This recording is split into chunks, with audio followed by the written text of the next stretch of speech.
जैसा हमने last episode में बताया कि नंदिनी के अंदर से भी वो आत्मा निकल जाती है।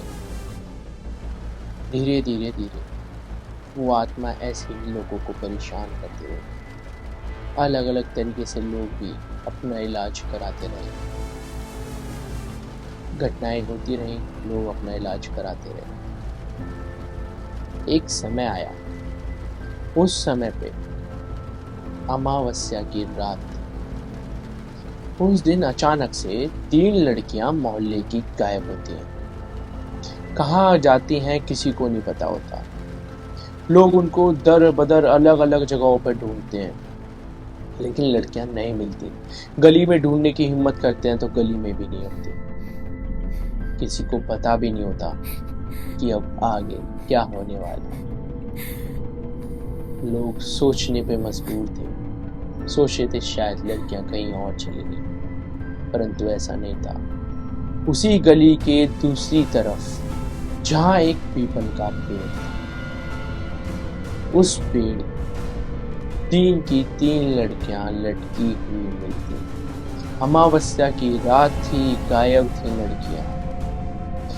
कैसे हुआ, किसने मारा? लोग अभी भी अचंभे में थे, अभी भी कंफ्यूज थे कि ये क्या हुआ। लोगों में इतना खौफ का मंजर आ गया कि लोग डर डर के उनका सांस लेना भी दुश्वार हुआ था। इतना डर। उन 3 लड़कियों को पेड़ पे से उतारा और उनका अंतिम संस्कार कराया गया। परंतु लोगों में इतना डर था कि लोग अपने घर से बाहर निकलना भी पसंद नहीं करते थे। लेकिन मोहल्ले ने पूरी हिम्मत दिखाते हुए सब के सब लोग पीर बाबा के स्थान पर गए और उनसे बोला कि प्रभु, इस चीज का समाधान कीजिए। हमारे बच्चे रोजाना पीड़ित होते हैं इस परेशानी से। ये आत्मा कभी यहाँ कभी वहां अलग अलग बेटियों को परेशान करती है, और अब तो हद पार हो गई। अब तो 3 बेटियों को मौत के घाट उतार दिया इस आत्मा ने। दिन प्रतिदिन उसका बल बढ़ ही रहा था। जब आत्मा का बल बढ़ता रहा, लोगों का खौफ और लोगों के अंदर खौफ भी आना शुरू हो गया था।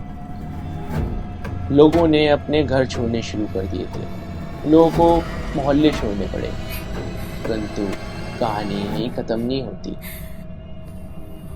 वो डर, वो चीजें आज भी लोगों के अंदर ऐसी ही चलती रही।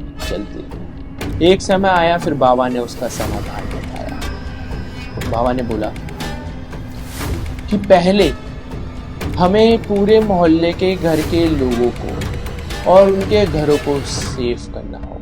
मंत्रों के साथ उनको शुद्ध और पवित्र करना होगा, ताकि कोई भी ऐसी ऊर्जा जो लोगों के लिए नुकसानदायक है वो उनके घर में ना घुस सके।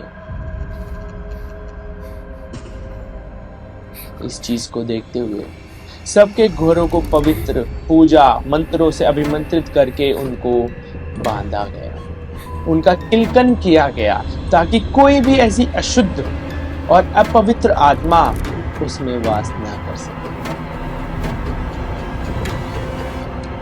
लेकिन समाधान यहाँ पे भी पूरा नहीं हुआ।